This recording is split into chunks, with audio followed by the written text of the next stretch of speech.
How's it going, guys, and welcome to the second video in my History of Battlefield 5 series, The Battle for Rotterdam. This video will cover the lead up to the German attack on Holland and the battle and subsequent bombing of the city that resulted in the Dutch surrender to the Germans in May 1940. Multiple different sources will be used in this video essay and will be cited in the description below. If you enjoyed the video, please be sure to like and subscribe to follow along with the series. As the Germans began their assault on the Western Front, the German forces were divided into three main groups, helpfully labelled A, B and C, and collectively referred to as Fall Gelb. As C attacked in the south of France, and A moved through Belgium and the Ardennes, which we covered the initial episode of the series, Group B was tasked with the removing of the Dutch from the war entirely, and meeting with Group A within France following this. The Dutch had intended to remain separate from the war entirely, as they had in World War I, due to their almost non-existent military which was unable to contend with the war of this scale. This wasn't an option, however, as Hitler had realised the benefit of taking Holland as a strategic move due to its closer proximity to Britain, and port cities such as Rotterdam provided immeasurable utility. At the time, the city of Rotterdam had the largest harbour of Europe. The efforts of the German Army Group B on the attack in Holland and northern Belgium, plus the high Luftwaffe presence, were also used to further convince the Allies that the main brunt of the attacks would be focused here. This was part of the main German plan of exploiting weak Allied defences in the Ardennes with Army Group A to ensure the taking of France. In an attempt to aid the Dutch, the French military commander Gamelin sent French forces, the 7th Army 100 miles north, to link up with the Dutch forces in Breda, but upon reaching the city found no such military presence. Strong pressure from Nazi forces had caused the retreat from Breda by the Dutch, making the French assistance venture completely useless and further exposing the Ardennes to the main German attack. The French retreat from Breda essentially sealed the fate for Holland, as they did not possess the numbers to withstand the Wehrmacht and Luftwaffe. In the early morning of May 10th, Fall Gelb was put into effect, with upwards of 12,000 German paratroopers dropping into different key cities of Holland, including Rotterdam. This marked the first airborne operation of this scale in history and the first airborne operation of the war. As this airborne operation was underway, the German forces also pushed into Holland from the north, east and south with the might of German Army Group B. This attack was so fierce, and combined with the unprepared Dutch defence, the German forces captured many of their intended targets in Holland within the first few hours of the initial attacks. The German forces managed to reach Rotterdam just 50 minutes after the initiation of the attack. The new Maas River divided Rotterdam into two parts, although in 1940 the much larger part of the city lay north of the river. It was connected to both city halves by 4 bridges in total, 2 traffic bridges, the Willemsbrug and the Koninginnebrug, and 2 railway bridges. These 4 bridges were the only bridges to the north side of the Maas in the entire area, between the coast on the west side and the far east extremity of the island of Iselmond. The Willemsbrug was the most western traffic bridge of the country, hence the significant importance to the Germans of the bridges in the heart of Rotterdam. In total, almost 7,000 Dutch military personnel occupied the city, but there were no preparations for war made, and least of all, any city defences. There were no reinforcements, no trenches, and only a limited number of civilian shelters. Heavier weapons were totally omitted. There were no artillery pieces, anti-tank guns, infantry guns, or even mortar.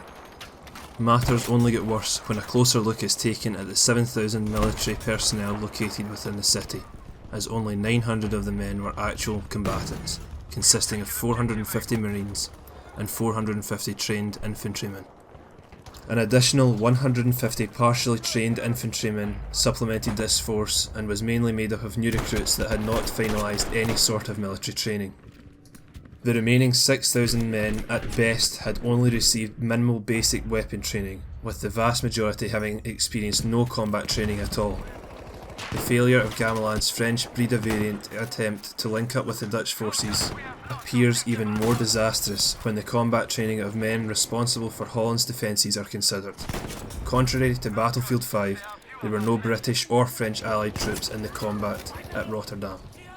The weapons and arms available to the defence did not improve the outlook for the Dutch. Many of the combatant troops were equipped with a classic Dutch revolver as a personal weapon. It goes without question the level of utility these weapons would provide against the weight of the German siege upon the city. The total garrison, mainly non-combatant as they were, had only 8 heavy machine guns and about 50 light machine guns altogether. Heavier weapons were not available. The combatants had a few boxes of hand grenades, but that was it. The German attack on the city began with the landing of 12 Heinkel HE-59D seaplanes on the new Maas. This small and highly trained task force consisted of 90 to 100 men and was intended as an initial attack to secure beneficial objectives prior to the main attacks on the city. Each platoon was assigned to take one side of the Noordereiland and the 2 bridges on their own end. The first platoon, under Lieutenant Gottbehoud, was to take the northern shore and Wilhelmsbrug. The second platoon, under Lieutenant Fortman, was to raid the southern shore and Koningenibrug. The engineers had to check the captured bridges for demolition charges and, if found, demount those. If secured, the emphasis would shift to forming a bridgehead on the northern side around the land heads of both traffic and railway bridges. The elevated railway bridge on the north side of Wilhelmsbrug Bridge was identified as an ideal position for defensive fire for the Germans, and machine guns were placed on it. Dutch police forces tried to repel the positioning upon the bridge, but 3 were killed and others were taken prisoner. The Dutch marine patrols initially came into contact with the most forward positioned German forces near Buur Station, and the inner city harbours near the bridges being held. The defending forces were able to quickly contain the Germans in the forward positions and in some cases even managed to repel them back. This caused a stall in the expansion of the German bridgehead. Additionally, a German anti-tank rifle was acquired as the Nazi forces were pushed back. As intelligence was gained by the Dutch command and forces, their coordination increased and the German casualties started to grow. Due to the small nature of the airborne German task force initially sent in, any casualties were of great impact until the main forces arrived. These counterattacks isolated the German presence into small pockets surrounding the captured bridges and caused stalemates in many positions. These firmly held positions, largely focused on the strategic points of Rotterdam's many bridges, would continue as the status quo. The Dutch Navy provided a small assistance with 2 Navy units, in addition to the untrained military personnel to strengthen the defences. Subsequently, consistent and desperately required reinforcements of the former German offensives were acquired. Both sides suffered heavy casualties in the intense battle lasting 4 days, with the Germans enduring more losses of life. A German battle report that was found upon a dead German soldier documents the hell experienced. We are able to maintain the bridgehead. On the other side of the aisle, terrible fights rage on. Our best comrades have been killed. One after the other is carried in. There another one on a stretcher, our young lieutenant with a belly wound. Commandant, it doesn't work out. Nobody can come through that hell alive, he says with his last strength and dies. Still, we attack again. The bridgehead must stay in our hands, because in front lay R and G with their last men isolated. WR leads us now, but also we are not able to cross the bridge. One after the other gets killed. This fighting would apparently be in vain when on the May the 14th the Luftwaffe bombed the city. This levelled the city entirely in just 1 day. On the morning of the 14th, an ultimatum was given to the Dutch: surrender or face Rotterdam's destruction. This was considered by the Dutch, who had not intended to be part of the war to begin with, but requested a German officer to sign the declaration with name and their rank. During this communication between the Dutch and Germans, the Luftwaffe were ordered to bomb the city.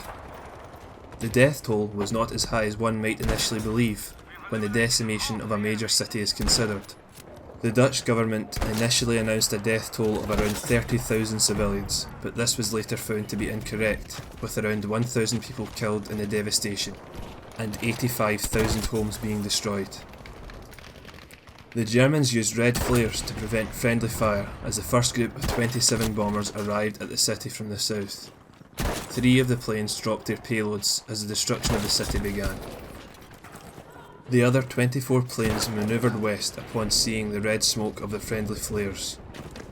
The second group of bombers, consisting of 60 planes, arrived from the north and did not see any red smoke from the flares. This group proceeded to drop 100 and 500 pound bombs, carpet bombing the entire city.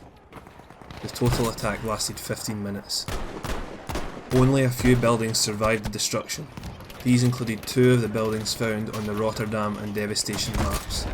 The White House survived the attacks and is a well-known landmark as it was the first high-rise building in Europe built in 1898. Additionally, the St. Lawrence Church was heavily damaged and is the centrepiece of the devastation map. The church has since been restored. Not long after the bombing of the city, the Dutch surrendered. A Dutch colonel met with a German sergeant upon one of the bridges heavily fought over to discuss surrender terms. Fights, however, continued within the city, with more deaths being counted. This was due to communication breakdown, as small groups of Dutch troops were not aware of the surrender. Thank you for watching the second part in my History of Battlefield 5 series. I hope you enjoyed, and please give feedback in the comments and like and subscribe for more.